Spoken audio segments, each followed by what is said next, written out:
नमस्कार, मैं सुनीता कथा मंथन में आप सबका स्वागत करती हूँ। कथा मंथन में आज सुनिए आद्रा, जिसके लेखक हैं मोहन राकेश। इससे पहले मैं आपको एक बात बता दूं कि अगर आप रहस्य, रोमांच और हॉरर स्टोरी, भूत की कहानियाँ सुनना चाहते हैं तो आप हमारे दूसरे चैनल रहस्य रोमांचक को सब्सक्राइब कीजिए। आपको रोज एक नई रहस्य से परिपूर्ण कहानी मिलेगी। तो चलिए शुरू करते हैं। आद्रा। बच्चन को थोड़ी ऊंघ आ गई थी, पर खटका सुनकर वह चौंक गई। इरावती ड्योरी का दरवाजा खोल रही थी। चपरासी गणेशन आ गया था। इसका मतलब था कि 6 बज चुके थे। बच्चन के शरीर में ऊब और झुंझलाहट की झुरझुरी भर गई। बिन्नी न रात को घर आया था न सुबह से। अब तक उसके ने दर्शन दिए थे। इस लड़के की वजह से ही वह यहाँ परदेश में पड़ी थी, जहाँ न कोई उसकी जबान समझता था और न वह किसी की जबान समझती थी। एक इरावती ही थी जिससे वह टूटी फूटी हिंदी में बात कर लेती थी। हालांकि उसकी पंजाबी हिंदी और इरावती की कोंकणी हिंदी में जमीन आसमान का फर्क था। जब इरावती भी उसका सीधे साधे शब्दों में कहीं साधारण सी बात को न समझ पाती तो वह बुरी तरह अपनी विवशता के खेत से दब जाती। और इस लड़के को रत्ती भर चिंता नहीं थी कि माँ किस मुश्किल से दिन काटती है और किस बेसब्री से इसका इंतजार करती है। मन में आया तो घर आ गए, नहीं हुआ तो पड़े रहे। एक मादा सुअर अपने 6 बच्चों के साथ, जो अभी अभी 9 इंच से बड़े नहीं हुए थे, कुएं की तरफ से आ रही थी। तूत के बुढ़े पेड़ के पास पहुंचकर उसने हुफ हुफ करते हुए 2-3 बार नाली को सूंघा और फिर पेड़ के नीचे कीचड़ में लौटने लगी। और उसके नन्हे आत्मज उसके उठने की राह देखते हुए उसके आसपास मंडराते रहे। दिन भर गली में यही सिलसिला चलता था। आसपास के सभी घरों ने सुअर पाल रखे थे। उस बस्ती में लोगों के 2 ही धंधे थे, सुअर पालना और नाजायज शराब निकालना। ये दोनों चीजें उनके रोज के खान पान में शामिल थी। बस्ती सांता क्रूज हवाई अड्डे से कुल आधा मील के फासले पर थी, पर पुलिस की आंख वहां नहीं पहुंचती थी। मोनिका का बाप जेकब गली में ही भट्टी लगाता था। वह गली का सबसे बड़ा पियक्कड़ था और अक्सर पीकर गाता हुआ गली में चक्कर लगाया करता था। Oh that I had wings of angels here to spread and handward fly। उस वक्त भी वह रोज की तरह कुएं के मोड़ के पास से लड़खड़ाता हुआ आ रहा था। उसके लफ्ज बच्चन की समझ से बाहर थे, मगर उसकी आवाज ही उसके दिल में दहशत पैदा करने के लिए काफी थी। Oh that I had wings of angels here to spread। गाने की आवाज। उसका चौड़ा चौकोर चेहरा वैसे ही भयानक था। अपने ढीले ढाले काले सूट में वह और भी भयानक दिखाई देता था। चेचक के दागों और झुर्रियों से भरा उसका चेहरा दीमक खाई लकड़ी की तरह जान पड़ता था। दूर से ही उस आदमी की आवाज सुनकर बच्चन का दिल धड़कने लगता और वह अपना दरवाजा बंद कर लेती। उसने कितनी ही बार बिन्नी से कहा था कि वह उस बस्ती से मकान बदल ले, मगर वह हर बार यह कहकर टाल देता कि बंबई की और किसी बस्ती में 20 रुपए महीने में मकान नहीं मिल सकता। बच्चन डर के मारे बिन्नी के आने तक लालटेन की लौ भी ज्यादा ऊंची नहीं करती थी। अंधेरा बहुत बोझिल महसूस होता था, मगर वह मन मारे बैठी रहती।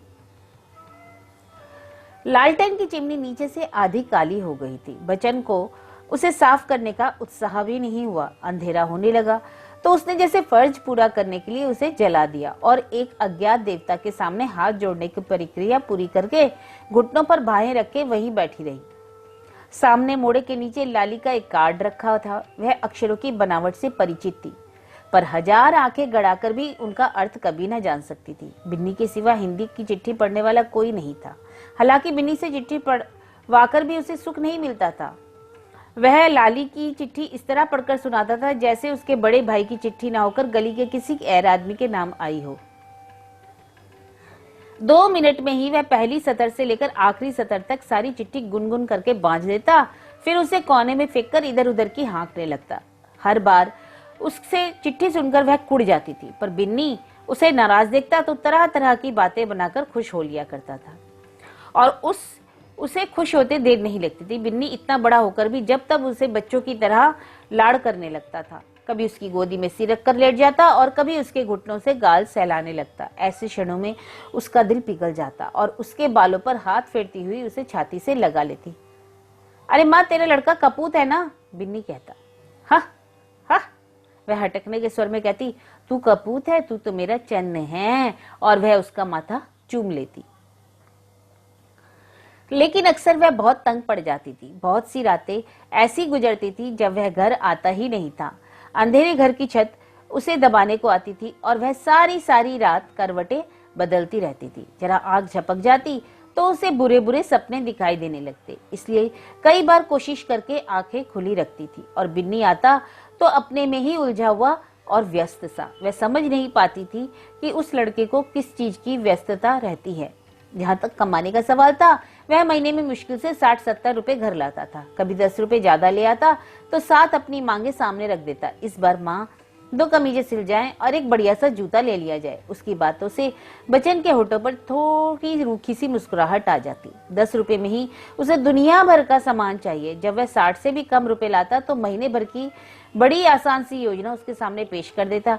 दूध सब्जी का नागा, दाल प्याज खुश्क, फुलके और बस।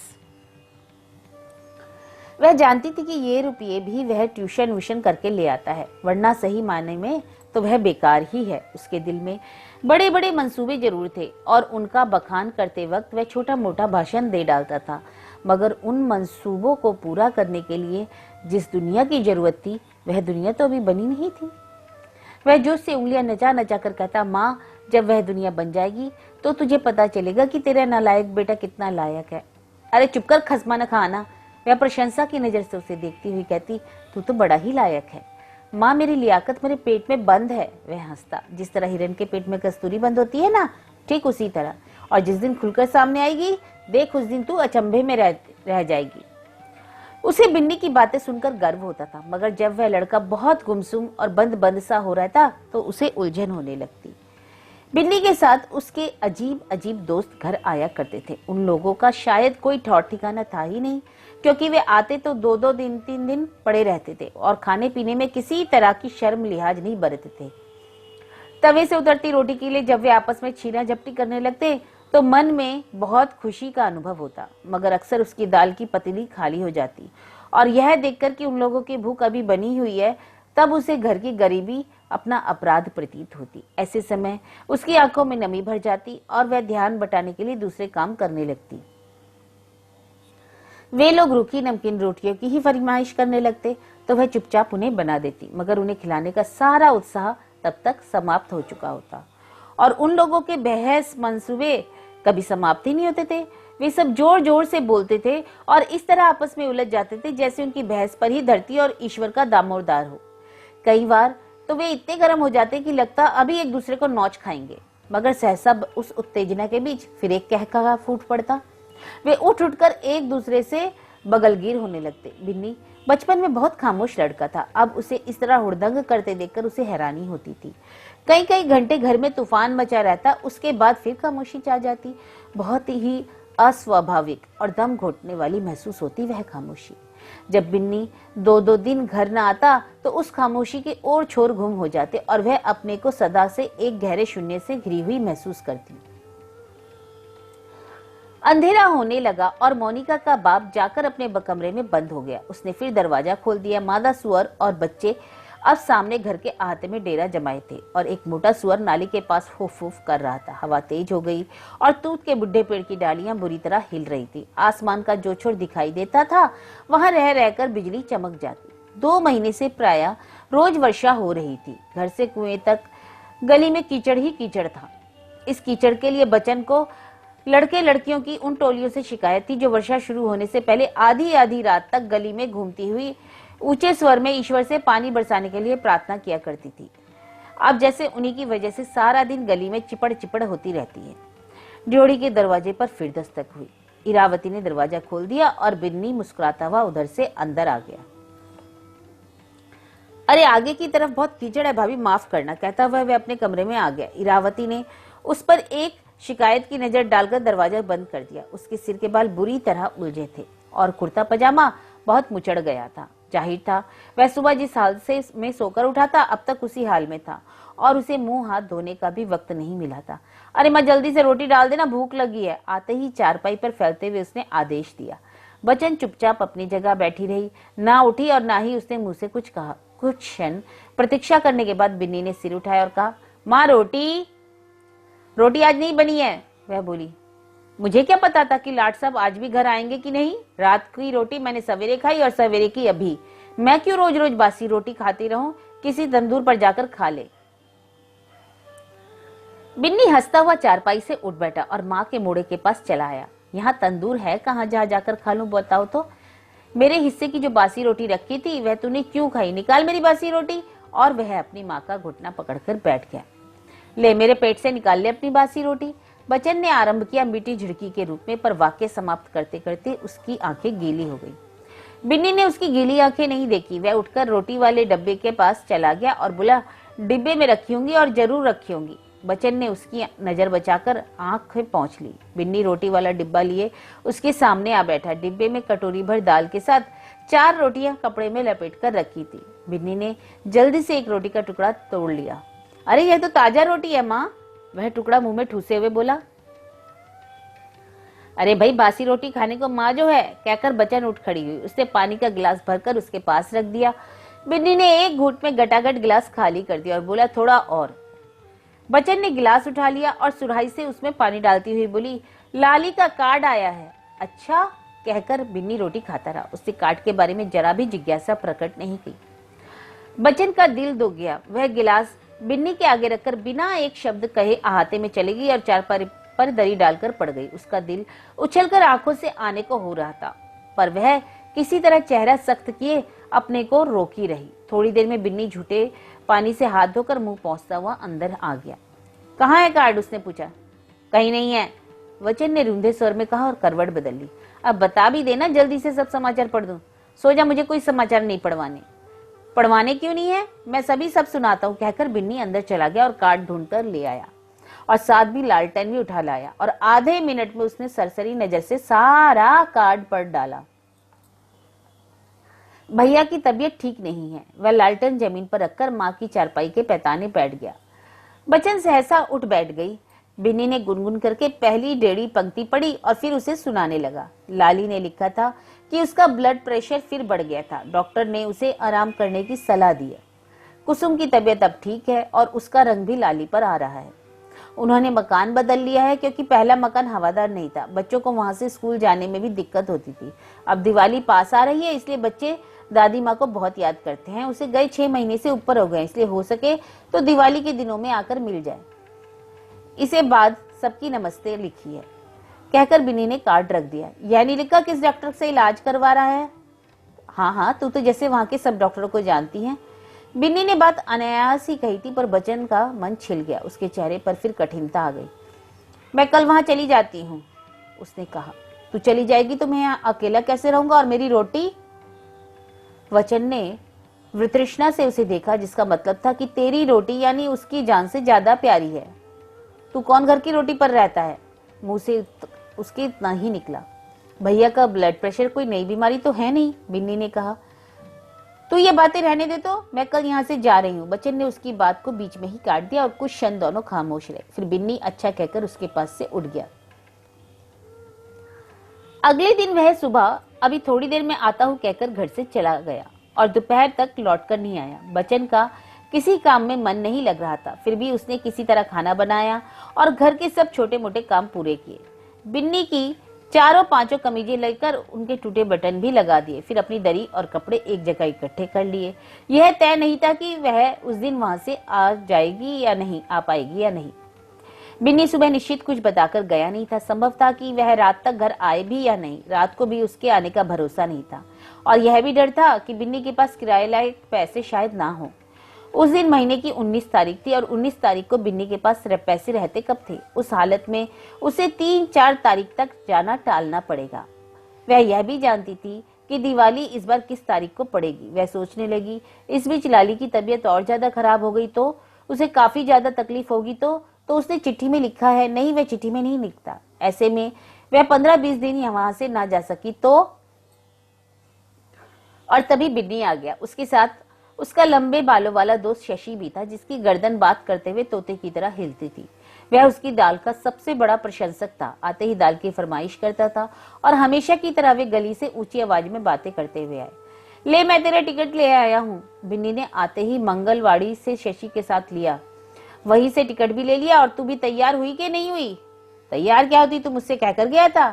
अरे जब रात को तय हो गया था तो सुबह कहने की जरूरत नहीं थी। अच्छा अब जल्दी से तैयार हो जा, गाड़ी 2 घंटे में है। तेरे लिए नगद 20 रुपए खर्च करके आया हूँ, वे भी उधार के। बच्चन को बुरा लगा, वह बाहर के आदमी के सामने ऐसी बातें क्यों कर रहा है? क्या वह नहीं जानती कि ये टिकट के लिए उसे रुपए उधार लेने पड़े होंगे? वह कब चाहती थी कि उसकी वजह से उस पर उधार चढ़े? वह उससे कह देता तो वह 12-14 दिन बाद चली जाती। वह कुछ न कहकर अपने कपड़े दरी में लपेटने लगी। हट माँ, तुझे बिस्तर बांधना नहीं आता, मैं बांध देता हूँ। बिन्नी आगे बढ़ाया, उल्टी सीधी रस्सी बांधेगी और कहीं से बिस्तर को मोटा कर देगी और कहीं से पतला। हट जा, मैं अभी 1 मिनट में बांध देता हूँ। ऐसा बिस्तर बंधेगा कि वहां पहुंचकर भी तेरा खोलने को जी ना करेगा। तू रोटी खा ले, मैं बिस्तर बांध लेती हूँ। बच्चन की आंखें भर आई। रोटी खाने वाला आदमी मैं साथ लाया हूँ। वह माँ के लपेटे कपड़ों को फिर से फैलाता हुआ बोला, यह इसलिए आया है कि तू चली जाएगी तो तेरे हाथ की दाल फिर इसे कहाँ मिलेगी? बच्चन की गीली आंखों में हल्की मुस्कुराहट भर गई। इसे भी खिला दे, वह बोली। मैं भी 2 फुलके और बना देती हूँ। और बनाने की जरूरत नहीं, जो बने हैं वही खा लेंगे। पहले मैं खा लूं, फिर जो बचे हैं इसे दे देना, कहकर शशि गर्दन उठाकर हंस दिया। बिन्नी बिस्तर बांधता रहा। वह उन दोनों के लिए रोटी डालकर ले आई। तैयार? बिन्नी ने हाथ झाड़े और शशि के साथ खाना खाने में जुट गया। माँ अपने लिए रोटी रख लेना और जितनी बचे वह सब हमें ला देना, शशि दाल सुड़कता हुआ बोला। वे दोनों खा चुके तो बच्चन ने जल्दी से बर्तन समेट लिए। अब माँ तू भी जल्दी से खा ले, बिन्नी ने कुल्ला करके हाथ पहुंचते हुए कहा। मैंने खा ली है। कब खा ली? बिन्नी ने पास जाकर उसके कंधे पकड़ लिए। अरे तेरे आने से पहले। झूठी नहीं, सच्ची मैंने खा लिया। सच? आगे तो तू कभी नहीं जल्दी खाती, पर आज खा लिया। घर से जाना था ना, तुम दोनों तो भूखे नहीं रहे। 1/4 भूखे रह गए। शशि ने डकार लेकर तौलिए से मुंह पहुंचा और उसे खोटी पर टांग कर हंसने लगा। स्टेशन पर उसे गाड़ी में बिठाकर वे दोनों प्लेटफॉर्म पर टहलते रहे। रात को भी उसने ठीक से खाना नहीं खाया था, इसलिए भूख के मारे उसका सिर चकरा रहा था। वह जानती थी बिन्नी को पता है उसने कुछ नहीं खाया, इसलिए उसके मना करने पर भी आधा दर्जन केले लेकर रख गया था। एक बार कह चुकी थी कि उसे भूख नहीं है, इसलिए केले वैसे ही रखे थे। बिन्नी हट से कहता तो खा लेती, मगर बिन्नी और शशि के टहलते हुए दूर चले गए थे। शायद अब उनमें बहस चल रही थी। उसकी समझ में नहीं आता था आखिर ये लोग इतनी बहस क्यों करते हैं। हर वक्त बहस बहस बहस, जिसका कोई अंत नहीं होता, जैसे सारी दुनिया के झगड़े इन्होंने ही निपटाने हो।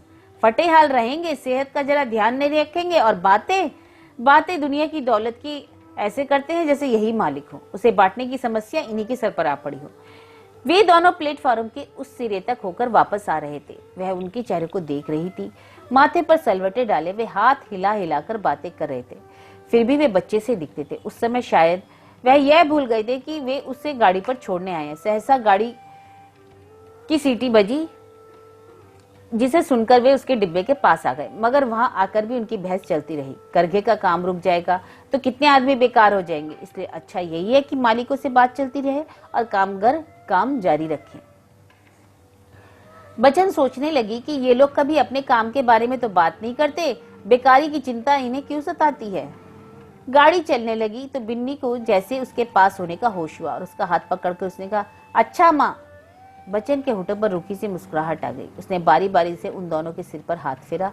तू कब लौट कर आएगी? जब भी तू बुलाएगा। गाड़ी ने रफ्तार पकड़ ली। वह देर तक खिड़की से सिर निकालकर उन्हें देखती रही। दोनों हाथ में हाथ डालकर गेट की तरफ जा रहे थे। उनकी बहस शायद अब भी चल रही थी। बच्चन को घर आए 15 दिन हो गए थे। बिन्नी की चिट्ठी नहीं आई? उसने लाली के कमरे के बाहर रुककर पूछा। लाली से सवाल पूछने में उसका स्वर थोड़ा दब जाता था। वह बेटा बड़ा होते होते इतना बड़ा हो गया था कि वह अपने को उससे छोटी महसूस करने लगी थी। आजा माँ आजा, लाली ने कागजों से आंखें उठाकर कहा। चिट्ठी उसकी आज भी नहीं आई। ना जाने इस लड़के को क्या हो गया। तू काम कर, मैं जा रही हूँ, वह बोली। सिर्फ चिट्ठी का ही पूछने आई थी। वह बरामदे से होकर अपने कमरे में आ गई। जानती थी कि लाली का समय कीमती है। वह आधी आधी रात तक बैठकर दूसरे दिन के केस तैयार करता रहता है। मुवक्किलों की वजह से उसका खाने पीने का भी समय निश्चित नहीं रहता। इधर 6 महीने में उसकी व्यस्तता पहले से कहीं बढ़ गई थी। नए घर में आ जाने से जगह का तो आराम था, मगर कचहरी पहले से भी दूर हो गई थी। लाली की व्यस्तता के कारण कई बार वह सारा दिन उससे बात ही नहीं कर पाती थी। रात को वह बैठक से उठकर आता तो सीधा अपने कमरे में सोने चला जाता। दिन भर की थकान के बाद उसके आराम में खलल नहीं डालना चाहती थी। सवेरे वह कुसुम से पूछ लेती कि रात को उसकी तबीयत कैसी रही और कुसुम संक्षेप में उसे बता देती। सोने से पहले उसके सिर में बादाम रोगन डाल दिया कर, वह कुसुम से कहती। अरे मैं तो कई बार कहती हूँ, पर यह डलवाते ही नहीं क्यों? कुसुम जैसे रटा रटाया उत्तर दे देती, मुझे बुला लिया कर, मैं आकर डाल दिया करूंगी। डालने को नौकर है पर ये डलवाते नहीं। वह जानती थी कि सिर में बादाम रोगन डलवाने के लिए लाली को किस तरह राजी किया जा सकता है, मगर कुसुम अपने को लाली की ज्यादा अंतरंग समझती थी और उसके सुझावों से सहमति प्रकट करती वही थी जो उसके अपने मन में होता था। कुसुम जिस शिष्टता और कोमलता से बात कहती, उससे वचन को लगता कि वह उस घर में केवल मेहमान है। दिन भर उसके करने के लिए वहां कोई काम नहीं होता था। खाना बनाने के लिए एक नौकर, ऊपर का काम करने के लिए दूसरा। उनके काम की देखभाल के लिए कुसुम थी। बजन जब भी कोई काम करने के लिए कहती तो कुसुम झट उसे मना कर देती। नौकर के रहते आप अपने हाथ से क्यों काम करेंगी? यही बात लाली भी कह देता था, माँ तू काम करेगी तो घर में दो दो नौकर किस लिए हैं? बचन सोचती थी कि काम करने के लिए नौकर है और देखभाल के लिए कुसुम, फिर घर में उसका होना ना होना किस लिए है? सवेरे 5 बजे से रात 10 बजे तक वह क्या करे? 15 दिन पहले जब वह आई ही थी तो बच्चे उसे घेरे रहते थे। उन्हें दादी माँ से हजारों बातें कहनी थी, शिकायत करनी थी, मगर 4 दिन में ही उनके लिए उसकी नवीनता समाप्त हो गई। उनकी अपनी छोटी छोटी व्यस्तताएं थी जिनमें उनका समय बैठा हुआ था। अब भी कभी कभी कुसुम जरूर उसके पास आ जाती थी और उसके कमरे में एक तरफ खामोश खेलती रहती थी। उसे शायद दादी माँ इसलिए अच्छी लगती थी कि उसकी माँ दोनों भाइयों से ज्यादा प्यार करती थी। बच्चन कमरे में आकर चारपाई पर लेट गई। मन ताने बाने बुनने लगा, बिन्नी ने अभी तक चिट्ठी क्यों नहीं लिखी? वहां अंधेरे घर में इस वक्त वह अकेला सोया होगा। रोटी का जाने उसने क्या प्रबंध किया है। उसने चलते वक्त उससे पूछा भी नहीं कि वह पीछे कैसे रहेगा, कहाँ से रोटी खाएगा। उसके पास रहते वह तन बदन की होश भूला रहता था। अब जाने उसकी क्या हालत होगी। चिट्ठी लिख देता तो कुछ तसल्ली हो जाती, मगर उसे चिट्ठी लिखने की बात याद ही नहीं रही होगी। कमरे की खिड़की खुली थी और दूर तक खुला आकाश दिखाई दे रहा था। खिड़की से दिखाई देते उन नक्षत्रों की उपस्थितियों से वह परिचित थी। उन्हीं नक्षत्रों को वह बंबई की उस मनहूस बस्ती के ऊपर भी झिलमिलाते देखा करती थी। यहाँ से वे उसे तिरछे कोण से दिखाई देते थे। वहां वह अहाते में लेटकर उन्हें ठीक अपने ऊपर देखा करती थी। उसी तरह लेटी हुई वह बिन्नी की आहट की प्रतीक्षा करती थी। हुफ हुफ की आवाजें पास आती और दूर चली जाती, फिर दूर से फटे गले की बेहुदा आवाज सुनाई देने लगती। उस आवाज से वह कितनी नफरत करती थी। यहाँ इस एकांत बंगले में आसपास से कोई आवाज नहीं आती थी। 9 साढ़े 9 बजे बच्चों के सो जाने के बाद तो बिल्कुल ही खामोशी छा जाती। सिर्फ रंगी लाल के बर्तन मलने या चौका धोने की आवाज उसे सुनाई देती थी। उसने करवट बदल ली कि किसी तरह नींद आ जाए, और नींद ना आना रोज की बात हो गई थी। कहाँ 10 बजे से ही उसकी आंखों में नींद भर जाती थी और कहाँ अब वह 11, 12 और 1 घंटे गिनती रहती थी। जाने क्यों वह सोचती रहती और करवटें बदलती रहती। रात को देर से सोती, मगर सुबह फिर जल्दी उठ जाती। उठने पर उसका दिल रात से ज्यादा अस्थिर और अशांत रहता था।